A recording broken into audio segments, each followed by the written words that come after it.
Stratená Mini. Pán S. tuší ma dnes voľno. Pani A sa veľmi teší, že konečne ide aj on venčiť. V poslednej dobe riešil pracovné veci, takže sa aspoň odreaguje. Jupi, zaplesala Mini. Bola vo svojom živle. Cestou do Borovicového hája sme sa zastavili v obchodíku, kde sme si kúpili vodičku na posedenie. Háv, poďme už, tlačila som na pána S. Áno, veď je to prechádzka, podotkol pán S. Ja som sa nevedela dočkať na stretnutie s veveričkami. Tento raz som sa rozhodla, že ich budem sledovať po elektrickom vedení, ktoré sa tiahlo niekam ďalej. A pán S. chodil veľmi, veľmi pomaly. Vyletela som ako strela. On si zatiaľ sadol na lavičku. Natiahol sa, pretože bol unavený z práce. Ja som nasledovala svoje kamarátky po elektrickom vedení. Tešila som sa, to bolo radosti. Veľmi sa mi páčilo, že okruh veveričiek z 2-3 sa rozšíril na 9-10. Koľko ich je? Nevedela som otrhnúť hlavu od káblov a zrazu 2 z nich skočili do akéhosi rodinného domu. A ja chcem skočiť, rozbehla som sa. Ale vyrušil ma obrovský chlpáč, ktorý sa na mňa vyrútil spod brány. Nevšimla som si nadpis Pozor, zlý pes. Rozbehla som sa ďalej, kde si až k hlavnej ceste na most. Tu som ešte nebola, podotkla som. Ocitla som sa niekde, kde som sa nevedela zrazu zorientovať. Nemohla som počuť ani volanie pána, ktorý si samozrejme podriemkával a stratil ma z dohľadu. Ale čo, veď sa vrátim, ako som prišla, povedala som si. Ale cesta sa kľukatila ako si zvláštne. Aj tu boli elektrické káble, ale kde vedú? Bežala som hore-dole, nevedela som sa zorientovať. Nakoniec som sa vybrala cestou dole. Križovatka, zelená. Tu sme chodili so slečnou D. Na zelenú idem, na červenú stojím. Zrazu som sa dostala k pohotovosti, potom som si všimla kostol, veď tu chodila moja panička, je tu pekný park, poznám to. Zbadala som kríž, pod ktorý som sa stočila do klbka a od vyčerpania som zaspala. Čo sa dialo doma? Nemala som ani tušenia.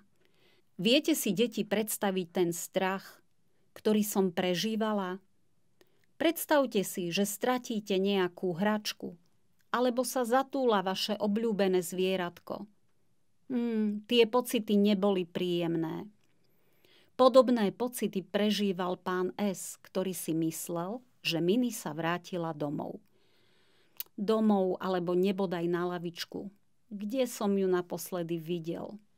Poznamenal pán S. Och, a tie výčitky, ktoré mal. Zaspal som. Slečna D. bola dlhšie v práci, takže netušila, čo sa deje. Ale pani A. bolo divné, kde je jej manžel tak dlho. Už sú predsa preč 2 hodiny, ale nevedela sa mu dovolať. Veď mobil ostal doma. Pani A. sa rozhodla nasledovať pána S. do Borovicového hája. Cestou ho stretla bez Mini. Tušila, že je zle. A naša hrdinka zatiaľ spinkala. V kostole zazneli zvony. Ľudia sa ponáhľali domov. Keď tu zrazu prišla ku mne milá pani, pristúpila pod kríž, kde som ležala. Veď my sa poznáme, poznamenala, hladkajúc malé čierne vystrašené stvorenie. Poznám vás, aj tvoju mamku. Čo tu robíš, Mini? Ako sa chveješ? No počkaj, zavolám tvojej mamičke. Bola som dezorientovaná a vystrašená. Pani ma zobrala do náručia a rozhodla sa, že ma zanesie domov. Keďže sa mi cesta zdala povedomá, vytrhla som sa a rozhodla som sa, že pôjdem sama. Bežala som ako strela. Veď som to už poznala. Mini opäť doma. Čo sa udialo pár chvíľ predtým? Letela som ako strela. Veď cestu som už poznala. Križovatka, park, potraviny, všetko známe. Veterinár. Veď tu chodím, tu sa o mňa starajú. V parku som stretla veľa známych psíčkarov. Stretla som chlapca, ktorý sa zo mňa smial, ďalšieho, ktorý ma ťahal za chvost. Musela som sa otáčať, stáť, pomyslela som si, čo som autobus, rýchlo k rodine, rýchlo, bežala som, čo mi sily stačili. Pred vchodom som zbadala dve postavy. Veď je to mamka a ocko. Prvýkrát to nebola pani A a pán S. Nebodaj na mňa čakajú. Hurá, jupi! Keď som doletela, všimla som si, že pani ledva stála na nohách, teda mamka. Pán, teda ocko, ju utešoval.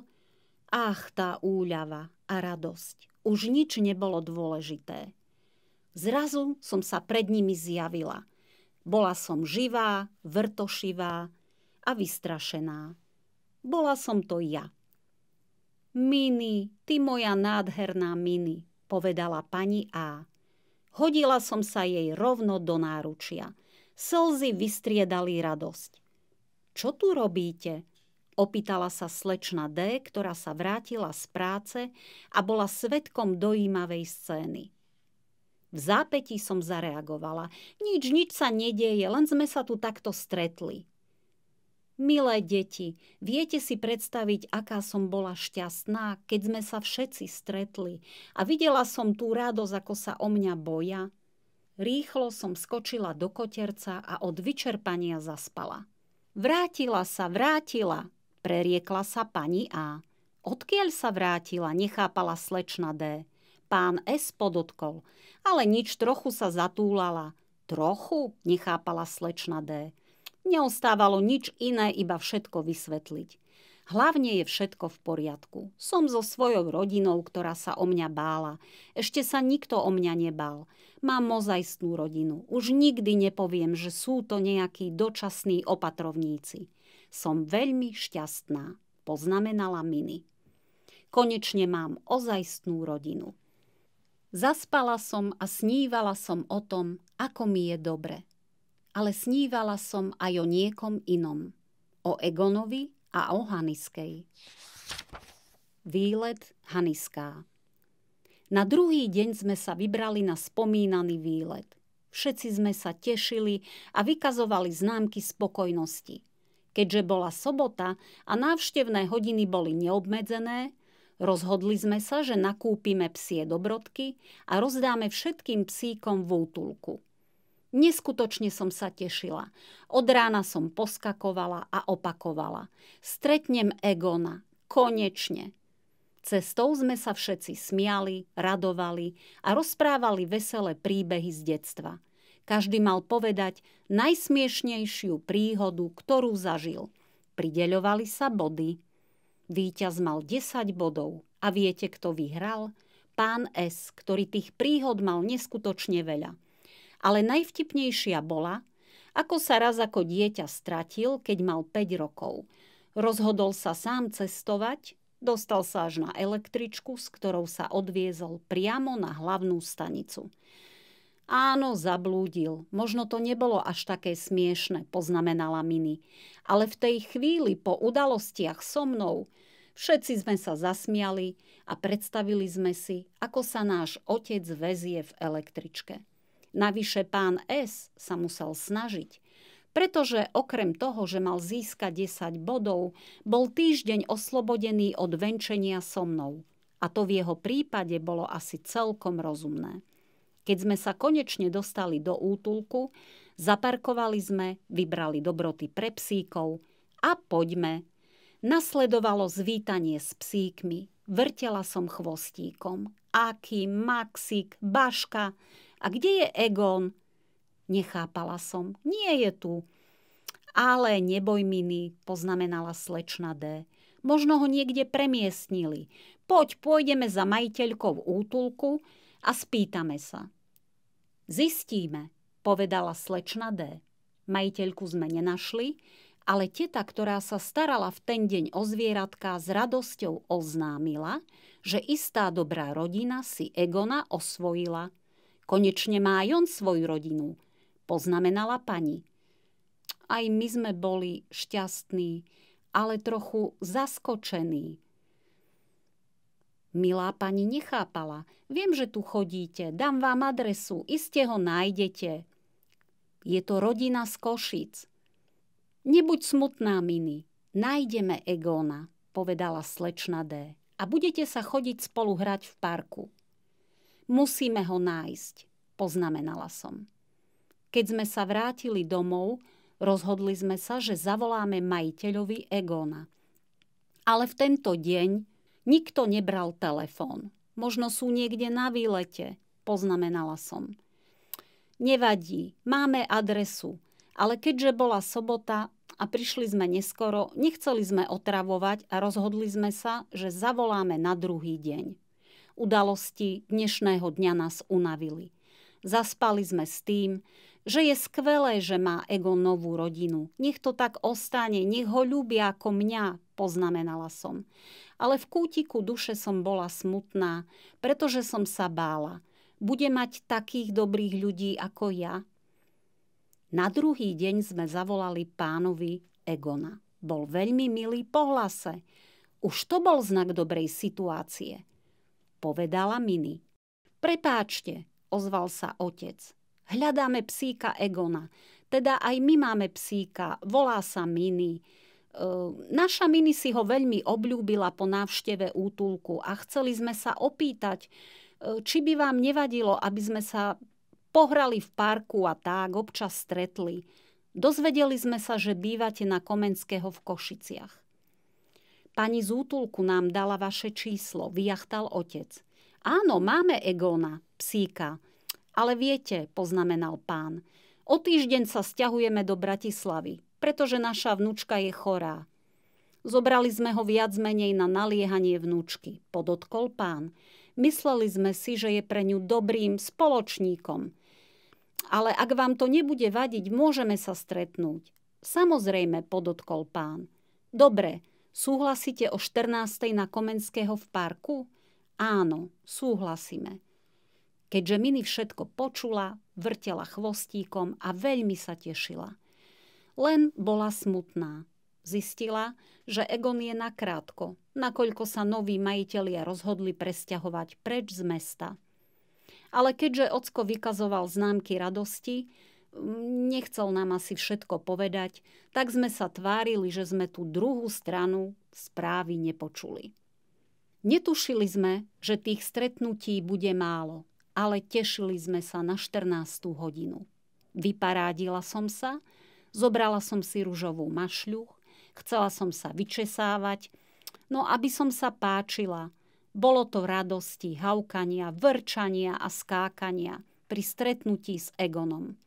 Od prvej chvíle, ako sme sa zbadali, hrali sme sa, šantili, ako by sme sa poznali roky.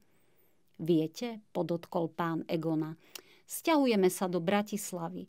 Budeme tam celá rodina aj s vnúčkou. Takže ak chcete, môžu sa ešte párkrát stretnúť, ale potom... Samozrejme, podotkol otec. Chápeme. Len viete, zatiaľ som manželke a dcére nič nevravel. Nuž, budem musieť. Cestou domov som si všimla, že ocko je nejaký smutný. Ale tešila som sa z dnešného dňa. Nechcela som si kaziť radosť. Večer som sa uložila do driemot a spokojne zaspala. Zasadla tichá rodinná rada, bezo mňa. Všetko si vysvetlili, samozrejme. Egon má nový domov, stretol skvelých ľudí, ktorí ho ľúbia. A mysleli si, že nepočujem, ale všetko som počula, pretože som rozumná a inteligentná. Samozrejme, že som to chápala. Ale nechcela som si kaziť dnešný deň. Na druhý deň sa moji rodičia rozhodli, že pôjdu s pravdou von. Vieš, Mini, začal ocko, Egon sa sťahuje, takže to včerajšie stretnutie v parku nebolo síce posledné, ale... Áno, áno, tvárila som sa, že som sa dozvedela novú informáciu, ale v skutočnosti som to už vedela. My sme v Košiciach, takže sa budete vidieť menej, poznamenal ocko. Ale veď, podotkla som, budeme chodiť do Bratislavy. Áno, Mini, raz, dvakrát. V roku, ale nie vždy. Zosmutnela som. Uvedomila som si realitu. ale vedela som, aké je dôležité, ak má niekto domov. Ten pravý, ozajstný domov. A keďže Egon bol šťastný, musela som sa uspokojiť aj ja. Dni, ktoré som trávila s Egonom, boli nádherné. Každý deň psí koncert. Nevedeli sme sa narozprávať, vynadívať na seba. Všimol si to aj majiteľ Egona. Zaujímavosťou bolo, že sme nestretli jeho manželku. Viete, povedal pán Egona, ono je to trochu zložitejšie. Ja milujem zvieratka, ale manželka, viete, musel som ju presvedčiť kvôli vnúčke. Nakoniec vysvetlo, že v podstate sa stará o Egona iba pán. Páni si ešte nezvykla? Nechápala som. Je to nepochopiteľné. Chápem, majú starosť o vnúčku. Ani neviem, ako to ockovi vypadlo z úst, ale navrhol pánovi Egona. Porozmýšľajte, povedal ocko. Ja som ani netušila, o čom sa rozprávajú, nakoľko som bola zaujatá šantením s Egonom. Nie, podotkol pán Egona. Nejako manželku presvedčím. Posledný deň, ktorý som trávila s Egonom, bol smutný. Lúčili sme sa, šantili. Doslova psí koncert. Niečo také sa nevidí. Bolo to ojedinelé. Neostávalo nám nič iné, iba všetkým prijať realitu. Viete, povedal pán, veď keď budete niekedy v Bratislave, nie je problém. No áno, pomyslela som si. Dôležitý rozhovor. Návrat Egona do Košíc. Plynuli dni, týždne a postupne sme sa naučili žiť, že tu Egon nie je.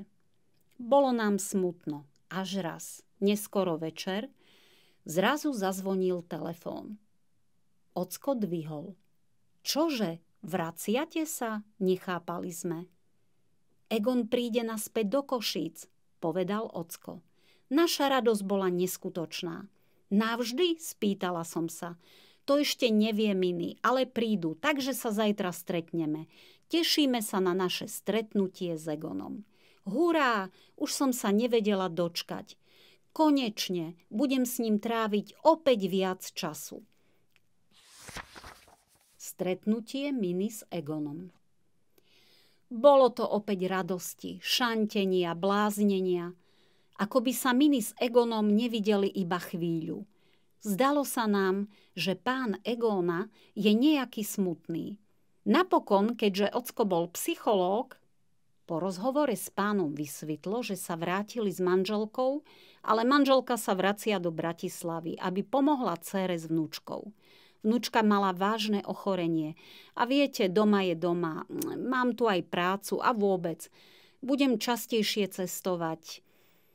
A čo keby sme Egona zobrali so sebou? Navrhol otec. Viete, vy by ste mali čas, mohli by ste s manželkou a s vnúčkou tráviť viac času v nemocnici a my by sme ho zatiaľ postrážili.